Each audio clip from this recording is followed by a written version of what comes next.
Well, thank you guys for letting me join you today. I am Karen Effinger, for those of you I don't know, and I'm co-director of the Survivor program. And while I usually like to do this talk later, we felt like we had some scheduling things, so we changed it up a little bit. So we're going to talk about survivorship, and the title of my talk is Childhood Cancer Survivorship, Cure is Not Enough. So this is an outline of what we're going to talk about today. We'll start by talking a little bit about what are late effects. What does that even mean? What is survivor care? Why survivor care is so important, and then some resources for survivors. So we'll start with what are late effects. And I typically start talks with a graph that's similar to this and say, this is what I quote when I'm on the airplane and make the mistake of telling somebody that I'm a pediatric oncologist and they groan. So we know that our 5-year survival rates have really increased dramatically. So back in the 70s, it was closer to 60%, and now it's greater than 85%. And what that means is that there are nearly 515,000 Americans who are childhood cancer survivors, which translates to about 1 in every 750 Americans. And while those numbers all look great, there is a paper that came out about a decade ago now that really showed what this meant. And by the age of 50, the cumulative incidence of a chronic health condition in these survivors was almost 100%.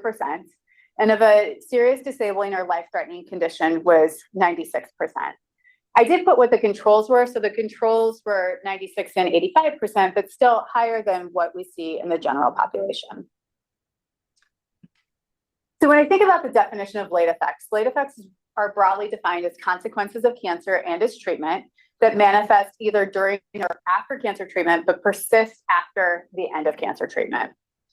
And what we know is that as time from treatment increases, the risk of recurrence decreases and the risk for late effects increase.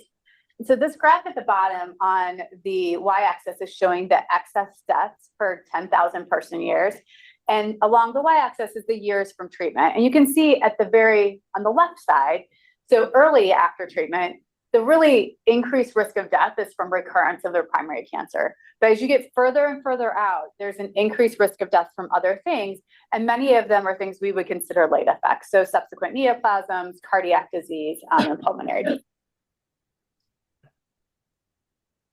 So what puts you at risk for late effects? So with the Children's Oncology Group, one of the main things we look at is treatment exposures. So surgery, chemotherapy, radiation, stem cell transplant. But there are other things like tumor location. If you have a tumor that's butting up against your kidney before you're diagnosed and you lose blood supply to your kidney, you may lose your kidney. Age and exposure. So we know that for some of our late effects, you're at higher risk if you're younger when you're diagnosed, and for others, you're at higher risk if you're older when you're diagnosed. Underlying genetic predispositions. So I stress this often. It is amazing. We all, like when we first meet families, we ask them their family history.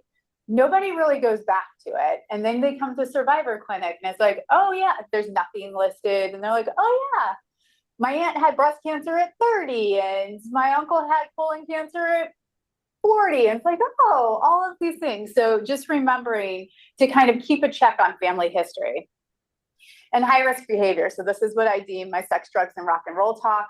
We talk about that a lot in our clinic, but it's also very important to kind of keep in mind as we're taking care of our pediatric patients and young adult patients.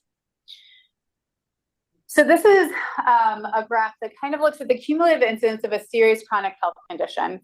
And this is from the Childhood Cancer Survivor Study, which is a study of about 25,000 childhood cancer survivors and siblings. This is all self-reported data, so probably underestimates the risk of a serious chronic health condition. And why I like this graph is the survivors are in blue, siblings are in yellow. And what you can see is by age 20, about 16% self-report a serious chronic health condition. So these are still our patients that are seen at pediatric centers. And what really kind of brings that to light is if you compare that to the siblings, the cumulative incidence of a self-reported serious chronic health condition in a 24-year-old survivor is similar to a 50-year-old. So it's kind of this thought of almost an early aging phenomenon. And so what does that really mean, or what does that look like? So this is a graph that kind of depicts one of the theories behind it. And so basically we know as we all get older, we all age. We have replicative senescence. And there's a thought that when patients receive chemotherapy or radiation, it really changes the trajectory. And so whether it's changing the trajectory, as you see here, where it becomes steeper and you end up in that accelerated aging, premature aging and frailty, or if it's just that it drops the line and it continues along the same path, either way you look at it, a lot of our childhood cancer survivors are really dealing with problems that we tend to think of in our older, elderly patients at a much younger age. So this is a study that came out of St. Jude, and St. Jude Life is a cohort of about 5,000 childhood cancer survivors. And the average age in this group was 33, and the range was 18 to 50. And they're the ones in blue. And what this looked at was the percentage of participants that were frail. And the definition of frailty meant three of the following: either low lean muscle mass, reduced strength, slow walking speed, energy expenditure. And what you can see in blue is that about 8% of the survivors were frail and 22% were pre-frail. But I think what's important to look at is the gray are the controls, so the same ages.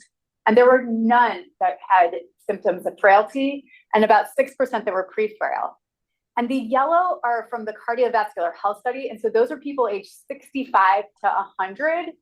And you can see that the survivors that were 18 to 50 were still showing more signs of frailty and pre-frailty than these elderly patients.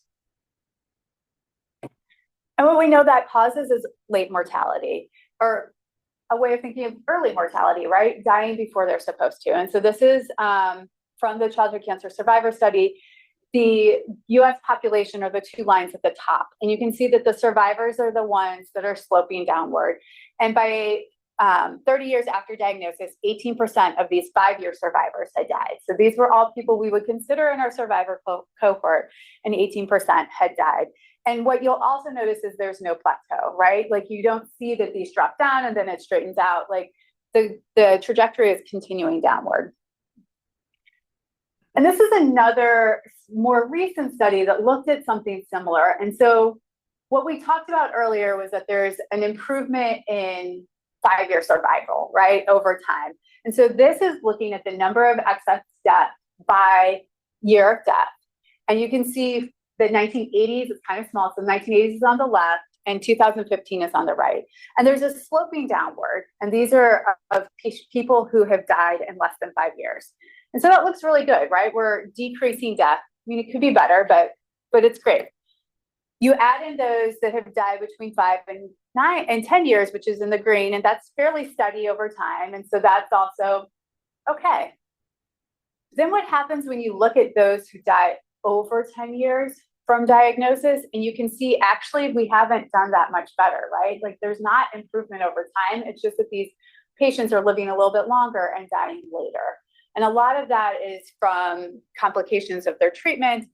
There is something to be said that some people now who wouldn't have survived before are around, but things that we need to think about kind of in our populations. So what do we think about as far as late effects of childhood cancer therapy? I usually tell people this is like my amorphous patient because you can see all of their insides too. And really, I like this drawing to go with the list because the point is that really anything can be impacted. And it depends a lot on your exposures, a lot on the things we talked about at what people are at risk for. And this risk kind of changes over time from therapy. So this is the timeline for late effect development. Not everything is listed here, but along the x-axis, you can see the time from primary cancer diagnosis. And there are all these different categories of late effects that we think about. So like endocrine disorders, some of these start right during cancer treatment, but they can also develop when people get much older. Cognitive impairment, similarly, it can develop a little bit later. Cataracts tend to develop later, not during treatment, but in the 5 to 10 year range after. I think the interesting one you can see is congestive heart failure in red. We know that some patients during treatment will develop congestive heart failure, like acute cardiotoxicity, but then there's this period where you don't see it as much. And then you get about 5 to 10 years from therapy completion, and that's when you see like the increased risk of late cardiotoxicity. And then you can see the solid malignancies, which develop again later in a time frame, and risk continues to get higher over time.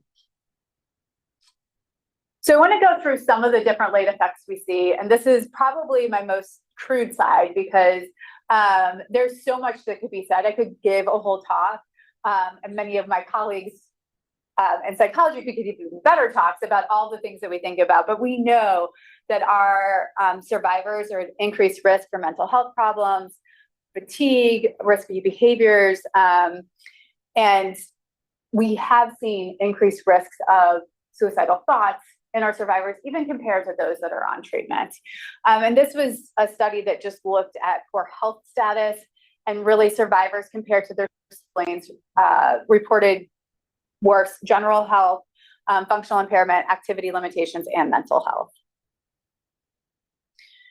We think a lot about the neurocognitive sequelae in our patients. And so this really looks at attention, executive functioning, memory, processing speed. The learning areas that we tend to see the most problems in are math or reading. So anybody who comes to clinic with me will see I ask people frequently, what's your favorite subject? And I do that purposely because people will be like, yeah, school's fine. Okay, what kind of grades are you getting? C's, or getting all A's but one. I'm like, okay, great. Like, what's your not one? It's like, I'm failing math, or like, school's fine, but really I can't do math at all, or I can't, like the reading piece is a problem. And so really more than the cursory how school is going is important. And our screening for this are neuropsychological evaluations. The people at highest risk are those who've received cranial radiation. And this tends to be something that comes about 1 to 2 years after radiation. And it's progressive, and it's really not progressive loss, but a decrease in skill acquisition. And so that's why when radiation is given at a very young age, it's more impactful. And so why we try to avoid cranial radiation in our patients that are less than 3 years old. Hearing loss can also impact this, and VP shunts and strokes. And you can see IQ drops over time. We also see this in our anti-metabolite therapy. So high dose and IT methotrexate in particular, but also high dose cytarabine. So we think about this a lot in our ALL patients, also in some of our patients who had osteosarcoma, and risk factors again are younger age and females. And for this, usually the global intellectual functioning is preserved, but you really see the areas in particular like executive functioning and attention. So it's almost like an ADHD-like picture. And this does persist into adulthood and can show up later. And so I usually tell people really look at the changes in time when people are going from elementary to middle to high school, because there's an increased level of need as you're going into those higher grades. And sometimes these things will start to show up. As you can tell, I'm going kind of head to toe. So ocular toxicities, the biggest thing that we think about with this is cataracts. And for our patients, really, radiation and steroids are the biggest drivers of this. You can also see some of chronic GVHD. For patients who've had radiation, there's also a risk of dry eye, retinopathies. And if it's like a patient who had a retinoblastoma or an orbital rhabdo, sometimes you'll see some orbital hypoplasia, and sometimes it can be dramatic if they were young when they were treated. Ototoxicity is a big one. If you remember back to that timeline, this is one that tends to develop on therapy. While it can develop later, a lot of times by the time they get to survivor clinic, they've already been diagnosed with hearing loss. And the rates really depend on the study, somewhere between 20 to 90%. And really, cisplatin is the big driver of this, or radiation greater than 30 gray. If you get carboplatin and myeloablative dosing, so with a transplant, you can also see this. Age of exposure is huge, the younger age kids. So that's why we see this often in our hepatoblastoma and neuroblastoma patients. And if you have combinations of therapy. And the platinum-related ototoxicity is like one of those things that comes up on the board. So why I always talk about it. So sensory neural hearing loss is due to destruction of the cochlear hair cells. The high frequencies are affected first, and it's basically based on, if you look at cochlea, where those are the first ones there. And sodium thiosulfate has been shown to reduce hearing loss through some antioxidant properties with cisplatin, and it's starting to become used more and more in patients with low risk disease. And that's another kind of whole talk in and of itself, and the use of sodium thiosulfate. The other big thing to drill home to families, because a lot of kids, when they start wearing hearing aids, get bullied at school, or they don't like them, or it's very loud, and so they're not used to it. And the really big important thing to know is that hearing loss can impact school performance, but also there's like newer studies coming out about like long-term cognition. And so really trying to get the hearing loss corrected early is important. None of us are dentists, but there's a lot of dental things that we can see after treatment. In particular, patients who are treated at a younger age, so less than 5 years old, before they have permanent dentition in place, and those who receive high-dose alkylators or radiation to that area. What we see is that there may be root agenesis or malformation, so very small, short roots. Sometimes teeth will not come in, so people will not lose their baby teeth because there's not a permanent teeth behind them.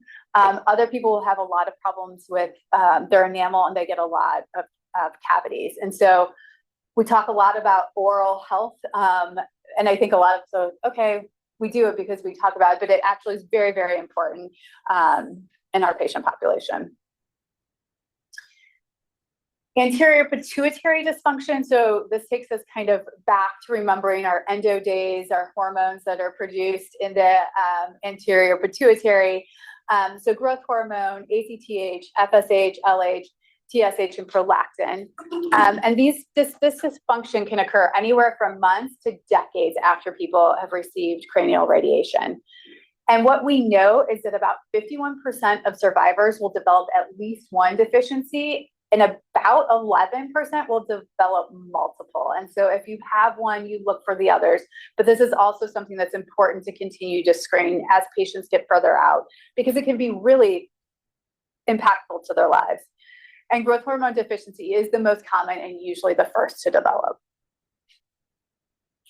So speaking of growth hormone deficiency, I want to talk a little about growth and decreased linear growth. So different exposures, we talked about the cranial radiation and that impact, but and how that can impact with growth hormone deficiency and hypothyroidism, again, younger ages and higher doses. But also if you get spinal radiation, especially when you're young, that impacts your vertebral growth plates. And so there's many times that we will measure our patients, and if you do their arm span, it's actually longer than their height. And that difference is probably the difference that they have lost due to their spinal radiation. Prolonged steroids also can really impact growth. It causes growth plate damage and decreased endogenous growth hormone release, as well as decreased proliferation of the chondrocytes. And then the retinoids and hedgehog inhibitors can cause premature fusion of growth plates. And so there are several of our neuroblastoma patients who got prolonged courses of retinoids that you can see that they have early growth plate closure. And then with TKIs, it is a very well-known fact that these can impact linear growth while people are getting the TKIs. The mechanism behind it's a little less clear. The other thing that we know is that anytime you've received radiation, that area may not grow as well. And it's not just the bones, but also the muscles. And so it's not uncommon to see muscular hypoplasia. And if it's around the spine, scoliosis. And so this typically becomes more pronounced during the adolescent growth spurt. And again, happens more frequently with younger age and higher doses. And so it is important to kind of continue to watch this, because it can cause a lot of musculoskeletal problems in our patients. Kind of still in our endo world, I wanted to talk a little bit about thyroid. So after radiation, hypothyroidism is one of the most common things that we see if somebody has had any radiation to their thyroid. The thyroid is very sensitive. And so we also think about thyroid nodules, which I'm going to talk about that a little bit later. With higher doses, you can see some hyperthyroidism. The other big exposure that we think about is systemic MIBG therapy. So MIBG also impacts the thyroid, as does I-131, but I-131 is usually to treat thyroid cancers. So primary hypothyroidism, the prevalence is about 30% after doses of 35 to 45 gray at 20 years after exposure. Higher doses put you at higher risk for hypothyroidism, as does female sex in older age, as well as, again, family history. Central hypothyroidism we see typically with radiation to the pituitary of greater than 30 gray. And again, the hyperthyroidism is much, much more rare, but it comes with very high doses of radiation to the thyroid itself. Moving on to pulmonary toxicity, the biggest thing that we tend to see is problems with restrictive lung disease if people have had a lot of radiation, or some obstructive lung disease and some bronchiectasis, as well as you can see pulmonary fibrosis. The big factors that we think about, again, are lung radiation, but then also if you remember your chemo man, the Bs for the lungs, so bleomycin, busulfan, BCNU, as well as CCNU. If you've had a lot of thoracic surgeries, that can also cause pulmonary dysfunction and obviously GVHD. So we really screen with this with doing PFTs. And then again, smoking comes up because, as I said, we talk a lot about these things and how smoking can impact lung function. I mentioned earlier heart disease and pointed it out specifically because it's one of the bigger things that we think about, particularly cardiomyopathy. And it's the third leading cause of death in our survivors after relapse and secondary malignancies. And so it's not really surprising, right? Because it's a leading cause of death in Americans in general. But the cardiovascular disease risk is about 10 to 15 times higher than in the general population. And so that's why this is so important. And it's not as well recognized in the adult world that some of this could be due to exposures when people are younger. So the primary exposure that we know is anthracyclines, and anthracyclines mixed with radiation to the heart put you at the highest risk. So this is a cumulative incidence curve of heart failure. Cumulative incidence on the y-axis, and age in years is on the x-axis.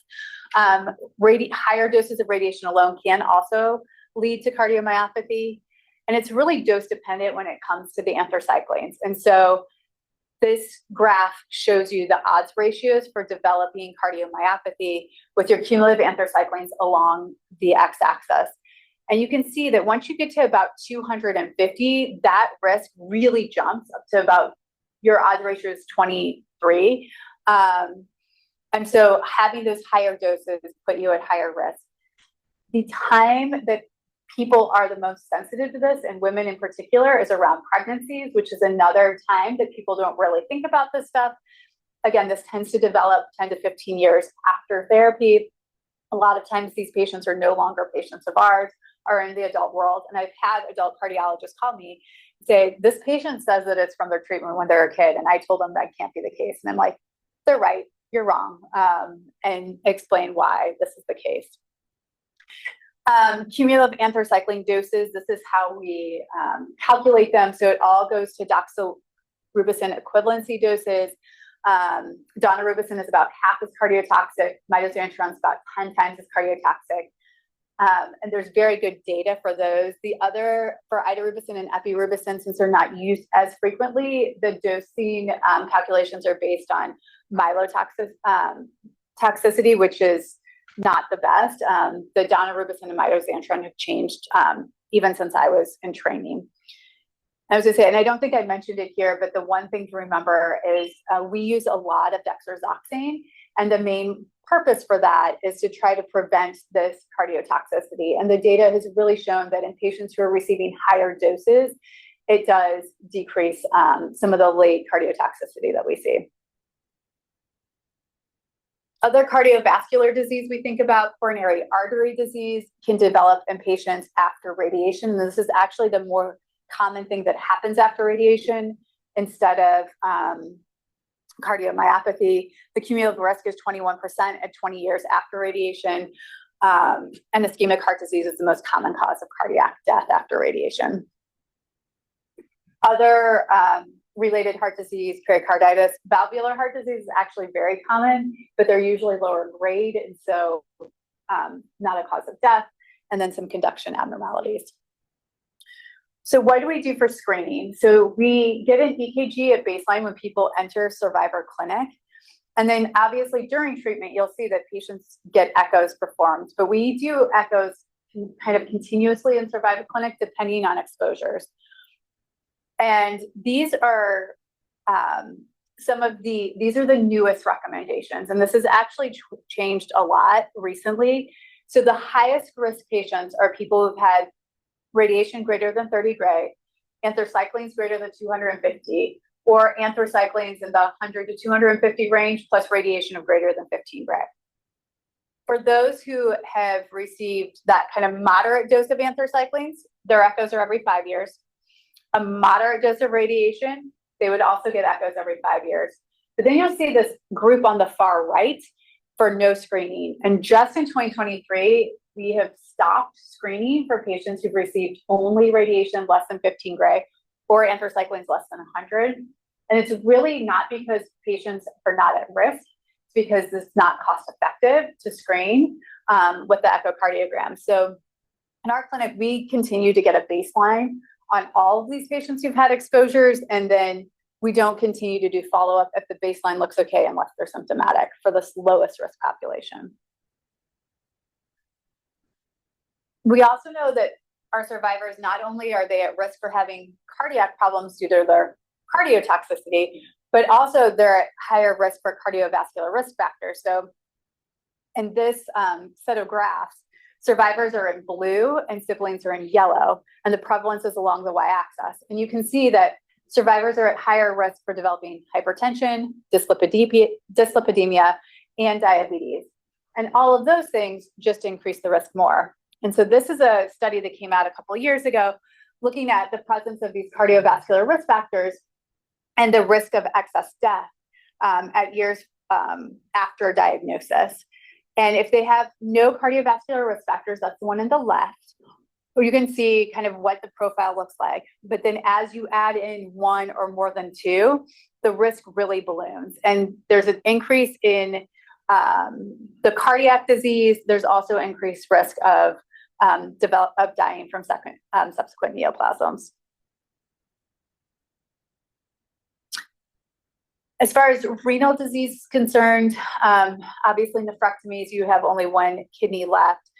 Radiation is one thing that we think about, and this tends to develop, the renal dysfunction after radiation tends to develop months to years after exposure.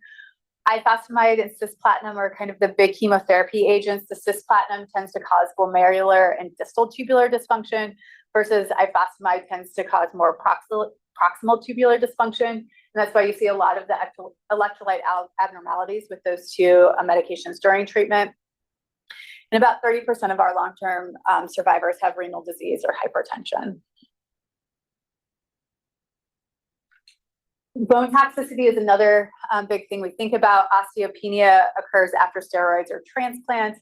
The highest risk are patients who are white race, those that have gonadal failure or growth hormone deficiency or hypothyroidism, the frail patients, so decreased BMI, and those who are less active or have less calcium intake.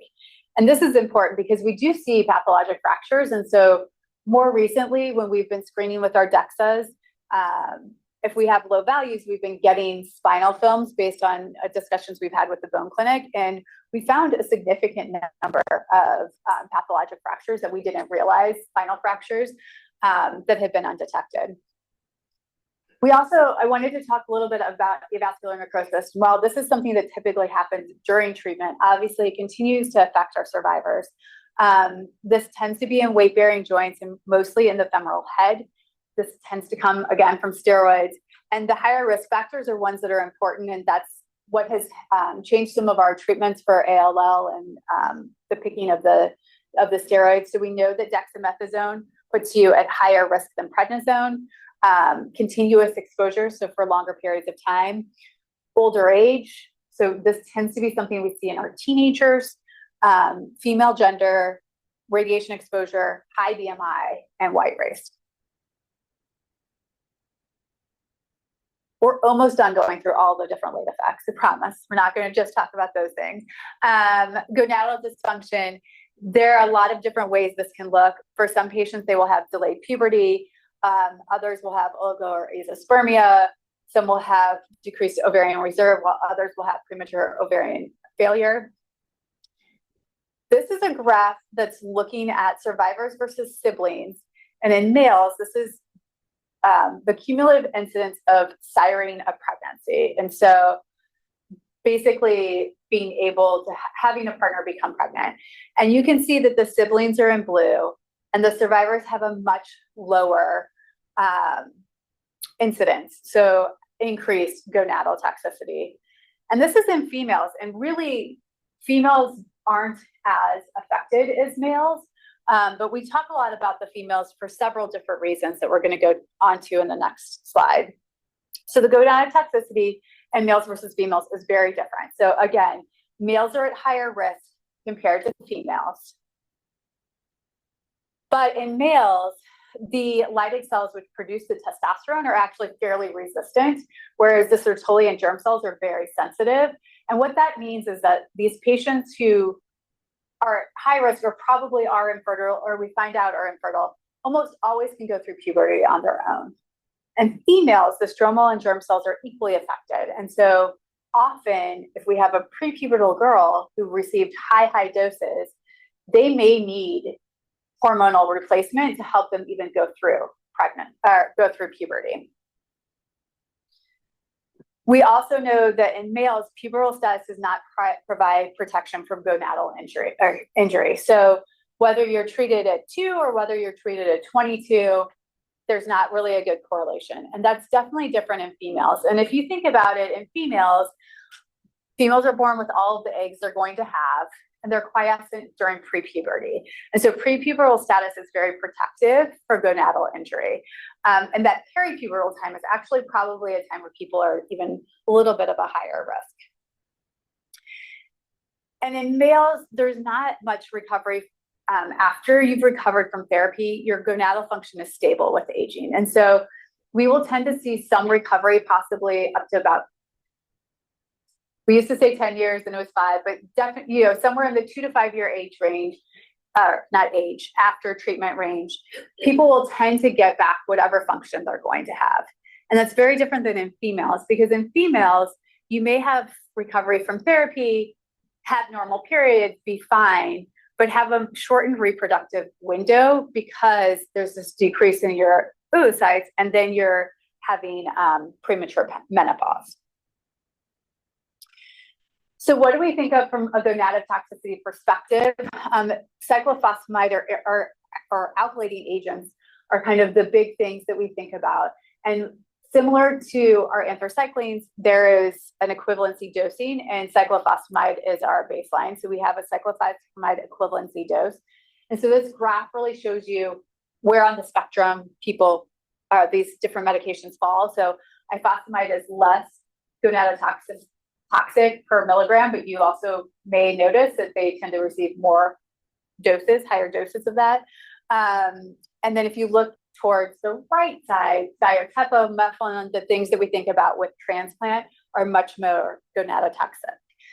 There are some agents that don't have conversion, so temozolomide, dacarbazine, and bendamustine. And then also heavy metals, so particularly cisplatin, are things that we think about.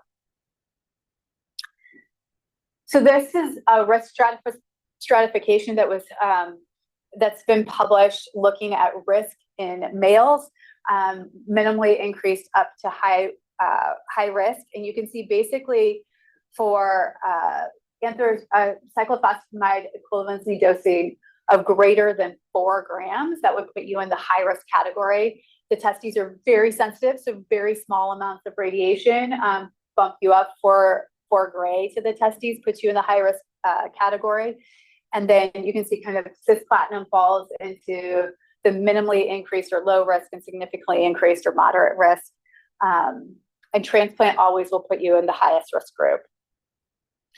For females, you can see that that's very different. So in pubertal females, that 4 gray that put the boys at high risk would put them at moderate risk. And in prepubertal girls, it would put them at low risk. And so, as you can see, people who are treated prepubertally, even with higher doses, tend to have less gonadotoxicity. I did just want to put this in here, though, as well. So this was a study that's about 10 years old now, but looked at cyclophosphamide equivalency dosing and male fertility. And the equivalency dosing is on the y-axis. And what you can see is that there are some patients, like the little dot at the bottom, that are azoospermic after very low doses.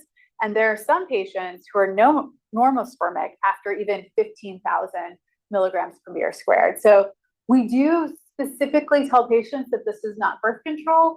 It is not unusual, but we will sometimes have surprise pregnancies come up in our survivor population. Even people who have had some gonadal dysfunction, like when you're young, your ovaries really like to continue to pop up whatever eggs there are, and it's an important thing for people to remember. This is the Fabry-Gaston curve, and I just like to put it in because this is really a way to think about female fertility. So the line on the x or the y-axis is the number of primordial follicles we all have for women, and age is along the x-axis. And you can see that kind of over time, when you hit about 40, you really see a decrease in your primordial follicles. And at some point, closer to 50-ish, you hit menopause. And what we know is that radiation or chemotherapy really shifts that line, drops it down. So like, as you can see in this graph, somebody may be able to go through puberty on their own, but then have menopause more in the 20 to 30 range versus the 40 to 50 range. Okay, so talking a little bit about thinking about secondary malignancies, because these are things that, again, may come back for us to treat. There's two different buckets that we think about: our secondary leukemias and our secondary solid tumors. This is the leading cause of death after relapse of primary in childhood cancer survivors. And the risk of developing another cancer is about 8.5 times higher than in the sibling population. And this is a study out of Denmark that was really looking at the percent distribution of the excess numbers of secondary primaries, so like in a cancer survivor versus the general population. And I like this because it shows you in that very young age range, so 0 to 14, which is obviously still a group that we would treat, and also in the AYA age range. And you can see the diseases that tend to come up earlier are secondary brain cancers, bone and lymphatic system. So that's, again, a lot of our secondary leukemias, bone and connective tissue. Those tend to be secondary osteos. And then a little bit further out, you start to see thyroid cancers, skin cancers, early colon cancer, early breast cancer. And that's in that like young adult age range. So again, here's some of your board studying tips. Not that anybody's taking boards tomorrow, but subsequent leukemias, they usually present less than 3 years from therapy completion, with a plateau of about 10 to 15 years. The incidence is about 2% at 15 years after therapy. The topoisomerase II inhibitors, so the epithiotoxins and anthracyclines, are typically associated with translocations of 11q23, and these tend to occur earlier, so 6 months to 3 years after therapy completion. The alkylating agent related ones tend to be dose dependent, so higher doses. They're often preceded by MDS, and these are usually associated with chromosome 5 and 7 mutations. These tend to occur a little bit later on, so 3 to 7 years from therapy completion. For solid tumors, these tend to occur again later, so usually 5 to 10 years after treatment. And this shows you the relative risk based on the radiation dose. And you can see for almost all of our second malignancies, you're at higher risk with higher doses. But I specifically want to point out the light blue line. So that is secondary thyroid cancer. So secondary thyroid cancer and nodules are actually fairly common. And your higher risk is actually at this like medium to low dose level. So your risk really goes up and plateaus around 15 gray and then decreases closer to 30 gray. And really, as you're killing off your thyroid tissue, you're just at a decreased risk. But even small amounts like 1 to 2 gray can put you at increased risk for nodules and thyroid cancers. I like to throw this in because this talks about breast cancer, and this was a study that I think was pretty startling when it came out, looking at survivors. These were survivors treated in the 1970s and 80s, so different radiation than what we use now. But the cumulative risk of breast cancer is on the y-axis, and what you can see is Hodgkin lymphoma is the blue line, and it's actually above a BRCA1 carrier. And the other childhood cancers is the yellow line, which is between the BRCA1 and BRCA2 carriers. And so we do have patients who choose to have prophylactic mastectomies because the risk of breast cancer is high in patients who've received radiation. This is newer data that has come out. For several years, there's been some mumblings about whether or not doxorubicin puts patients at higher risk for breast cancer. And this is, again, as a cumulative incidence curve. And the top 3 lines are all people who have received chest radiation. But you can see the green line there, and that's anybody who's received over 200 milligrams per meter squared of doxorubicin, but didn't have chest radiation. And there's still quite an increased risk of breast cancer in that patient population compared to survivors without doxorubicin, which is the black line. This is specific to doxorubicin. They haven't seen the same findings with like mitoxantrone or with daunorubicin.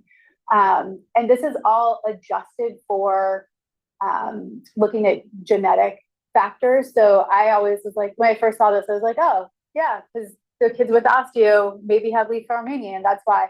But this has really been adjusted. And so I think some of the guidelines coming out in the future may call for increased screening in patients who've received higher doses of doxorubicin. So this is a screening for subsequent malignancies and what we consider. So breast cancer screening is similar to the high-risk breast cancer screening suggested for BRCA patients. So breast exam until age 25 annually, and mammograms with breast MRIs starting at age 25 or 8 years after radiation, whichever occurs later. Colorectal cancer screening is really, they suggest colonoscopy every 5 years, starting at age 30 or 5 years after radiation, whichever comes later. Lung cancer screening, especially if people are smokers, they do suggest spiral CTs, but this is really only in the highest of risk patients. Skin cancer screening with self-exam and serum evaluations. And then thyroid cancer screening is really kind of controversial.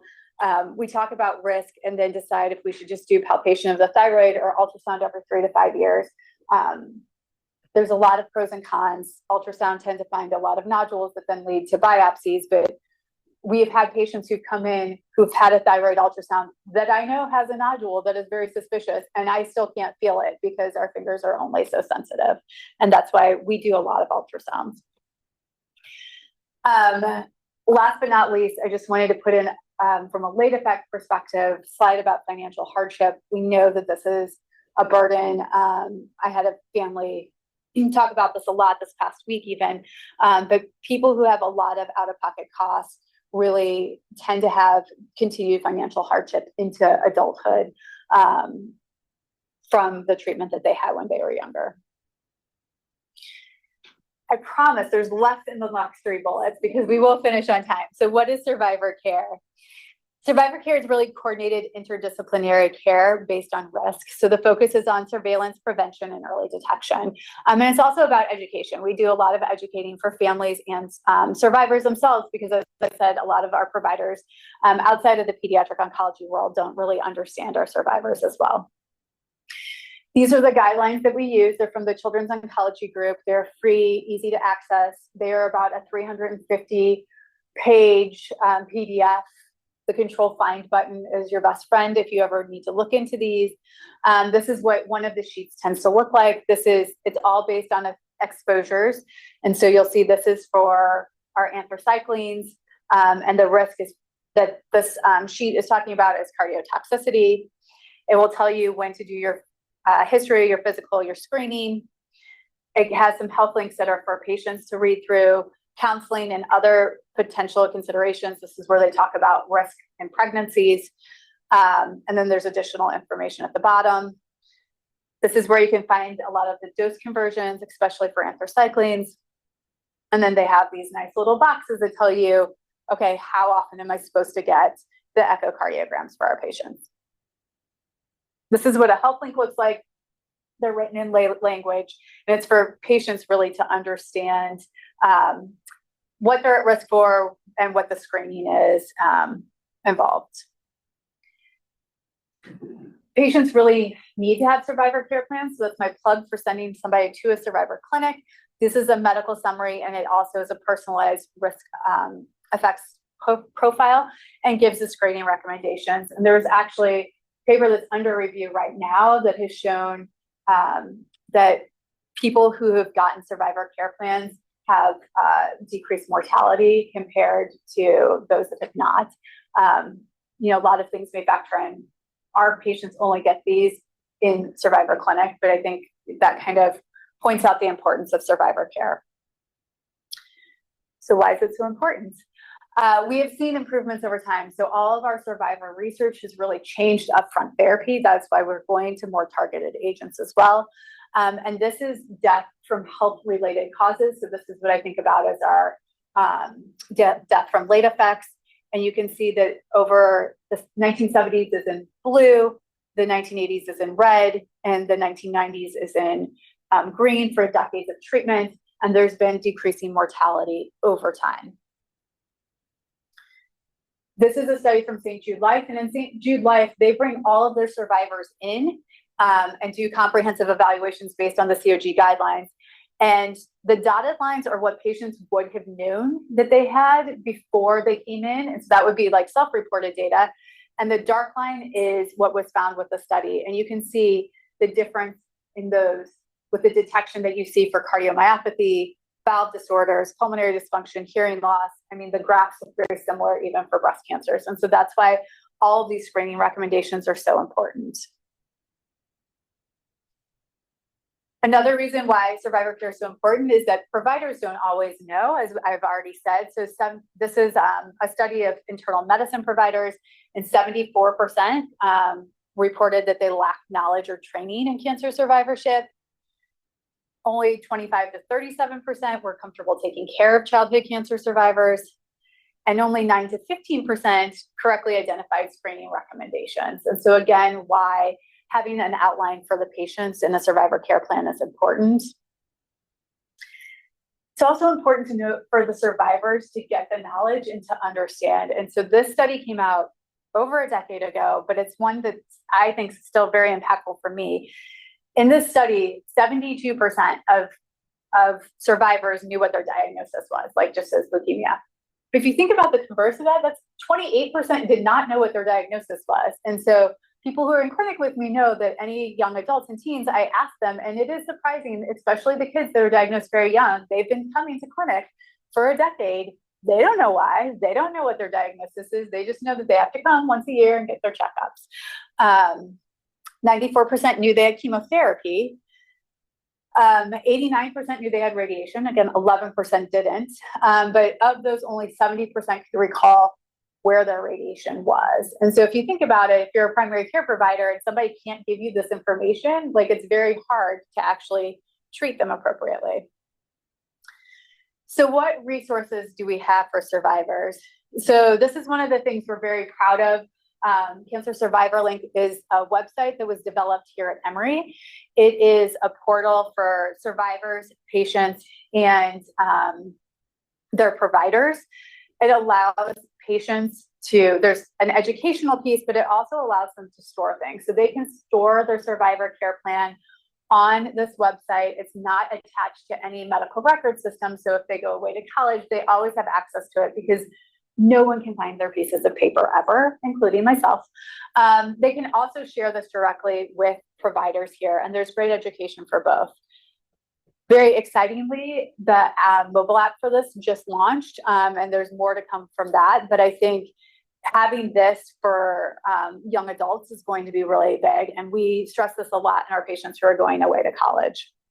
So to finish up, childhood cancer survivors, as I mentioned, are at increased risk for many different chronic health conditions. Surveillance is really necessary for prevention and early detection. Our survivor clinics are interdisciplinary, and they're focused on clinical care, education, and research. And there are a lot of resources that are available to help our patients transition into survivorship and into the years beyond. And the title is Cure is Not Enough, and this was actually from a paper that was written in 1975, but I think it's still very important as we're moving into different eras with our treatment, because we continue to do better, but we'll have to look at kind of the long-term effects of all of the targeted agents that we're using now.